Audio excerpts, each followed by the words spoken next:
জাবির রাদিয়াল্লাহু তাআলা আনহু এই কথা যখন বলেন, আল্লাহর নবী বলেন, জাবির তুমি যদি জানতে নেতা হওয়া কত কঠিন, দুইজন মানুষের দায়িত্ব তোমার নেওয়ার ক্ষমতা নাই। যদি নেতাগিরি করতে হয় খলিফায়ে মুসলিমিন উমর ছাড়া কেউ পারবে না, কেউ পারবে না। কেমন নেতা ছিলেন এবারে বলি।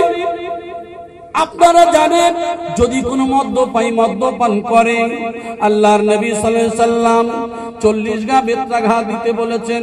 তারপরে হযরত উমরের জামানায় সে 80 ঘা বেত্রাঘাত হলো। ও ভাইজানেরা, খলিফায়ে মুসলিমিন নামাজ পড়তে যাবেন, রাস্তা দিয়ে তার সন্তান মদ খেতে খেতে আসে, মদ খাওয়ার পরে টলতে টলতে আসে, খলিফায়ে মুসলিমিন উমরের সামনে দেখা হয়ে গেল। আল্লাহর নবীর খলিফা হযরত উমর নিজের সন্তানকে ধরে নিয়ে মসজিদে নববীর কিনারায় একটা খুঁটির গায়ে ভালো করে পেশাই করে বেঁধেছেন। বেঁধে নামাজে চলে গেলেন। নামাজ শেষ হয়ে গেল। সালাম ফিরানোর পরে আল্লাহর নবীর সাহাবাদেরকে, সঙ্গী সাথীদেরকে বলেন, ও আমার সঙ্গীরা, ও আল্লাহর নবীর সাহাবীরা, আজকের একটা বিচার আছে, বিচার আছে। আপনি একটু দাঁড়িয়ে যান, দাঁড়িয়ে যান। আপনারা সবাই দাঁড়িয়ে যাবেন, আজকের একটা বিচার আছে। সালাম ফিরানোর পরে মানুষগুলি যখন দেখতে পেলেন একটা মসজিদের সাইডে, মসজিদের কিনারায় বাইরে খুঁটির গায়ে পেশাই করে বাঁধা ওই ব্যক্তি অন্য কেউ নয়, ও হলো উমরের বেটা। যে উমর যে রাস্তা দিয়ে যেত আপনারা তো শুনেছেন, শয়তান ভয়ে যেত না 40 দিন। কতদিন? 40 দিন যেত না শয়তান ভয়ে। সেই উমরের ছেলেকে বেঁধে রেখেছে।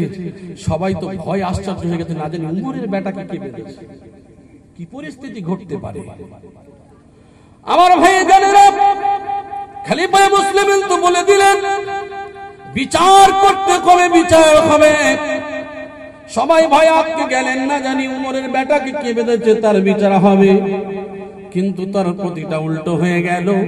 খলিফায়ে মুসলিমিন উমর ডাক দিয়ে বলছেন, ও জাল্লাদ, চাবুকটা হাতে ধরিয়ে দিয়ে বলছেন, এই চাবুক দিয়ে আমার কলিজার টুকরা সন্তান মদ পান করার জন্য তার শাস্তি হলো 80টা বেত্রাঘাত করতে হবে, 80টা বেত তার গায়ে মারতে হবে। বেতটা ধরিয়ে দিলেন।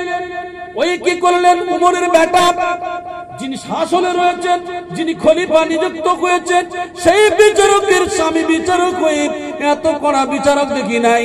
আজকের উমর বসে থাকবে, উমরের সামনে তার সন্তানের কেমন করে আমি চাবুক চালাবো। চাবুকটা যখন মারে একটু মায়া দয়া করে মারে। খলিফায়ে মুসলিমিন বলছে, চাবুককে বন্ধ করো। ও জল্লাদ রে, তুমি যে চাবুক চালিয়েছো, একটা নয়, দুইটা নয়, 3টা চাবুক চালিয়েছো। আমি উমর বলছি, ওই 3টা চাবুক যে তুমি মেরেছো, ওই 3টা চাবুক সঠিক চাবুক পড়ে নাই। আমি উমর, আমার কাছে একটা চাবুকের সমান হয়েছে। সুবহানাল্লাহ বলতে পারে। নিজের সন্তানকে মারছে, বাপ বলছে না ও মারা হয় না। তুমি ভাবছো খলিফার ছেলে বলে? আইন সবার জন্য সমান। সুবহানাল্লাহ। খলিফায়ে মুসলিমিন জাল্লাদের হাতে থেকে চাবুকটা ছাড়িয়ে নিলেন। ছাড়িয়ে নিয়ে নিজের সন্তানকে চাবুক মারতে শুরু করেছে। একটা নয়, দুইটা নয়, 3টা নয়, এরকম করতে করতে করতে করতে 50টা বেত যখন শরীরে পড়ে গেছে, খলিফায়ে মুসলিমিনের কলিজার টুকরা সন্তান দুনিয়া থেকে বিদায় নিয়ে আল্লাহর ডাকে সাড়া দিয়েছে, চলে গেছে। খলিফায়ে মুসলিমিন হযরত উমর রাদিয়াল্লাহু তাআলা আনহু নিজের কলিজার টুকরা সন্তানকে কি করলেন, বুকের উপরে বসে, পাশে বসে বুকে হাত দেয়, মুখে হাত দেয়। ওরে আমার কলিজার টুকরা সন্তান, আমি তোর পিতা বড় কষ্ট করে মানুষ করেছি।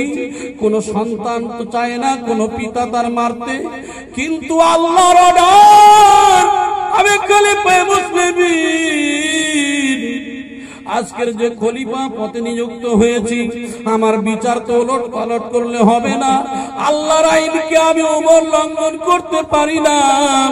ওরে আমার কলিজার টুকরা সন্তান, তোরে আজকের যে বাল বিদায় দিলাম, বেদ মারতে মারতে, এই চাবুক মারতে মারতে তোকে যে বিদায় দিলাম, ওরে আমার কলিজার টুকরা সন্তান, আমি তোর বড় মহাব্বত করি, ভালোবাসি, কিন্তু আল্লাহর আইনের কাছে তোরে আমি আগে এমন পর্যন্ত এমন করতে পারি না যে আল্লাহর আইন আমার কাছে সব থেকে বড়, আমার জীবনের থেকেও আল্লাহর আইনটা বড়। জোরে বলেন সুবহানাল্লাহ। অনেক ঘটনা কবরস্থ করা হলো। কবরস্থ করার পরে আবার চাবুক তুলে নিলেন, কবরের উপরে চাবুক চালাতে শুরু করলেন। 30টা বেদ বাকি ছিল, কবরের উপরে আবার 30টা বেত্রাঘাত করলেন। এইবারে আপনাদের কাছে বলি, কেমন খলিফা ছিলেন? খলিফায়ে মুসলিম নিজের সন্তানকে 50টা মারার পরে মারা গেল, আবার কবর দেওয়ার পরে কবরের উপরে 30টা বেত্রাঘাত করেছে। টোটাল 80টা আল্লাহর হুকুমকে তিনি বাস্তবায়নের রূপ দিয়েছিলেন। আর একটু জোরে বলি সুবহানাল্লাহ। আমাদের নেতার বেটা যদি অন্যায় করে, আপনি অন্যায় করলে কি হবে? আপনার জেলে শাস্তি হবে। আপনি অন্যায় করলে আপনার ঘাড়ে লাঠি পড়বে, কিন্তু নেতার বেটা যদি করেছো ভিতর থেকে ঠিক পাশ হয়ে যাবে, ঠিক কি না? বিচার আল্লাহর কাছে আছে না নাই? কথা বলে। ও ভাই জানেরা, কান খুলে কেন করে শুনুন আমার ভাই জানেরা, আমি আপনাদের কথা বলতে চাই। তাই তো খলিফায়ে মুসলিম উমরের প্রত্যেকটা বিচার এত কঠোর ছিল, এত কঠোর। তিনি হক ছাড়া না হকের দিকে যান নাই। তাই তো বিশ্ব নবী রাহমাতুল লিল আলামিন বলেছিলেন, একমাত্র যদি খলিফা নিযুক্ত হতে পারে আমার উমর হতে পারে।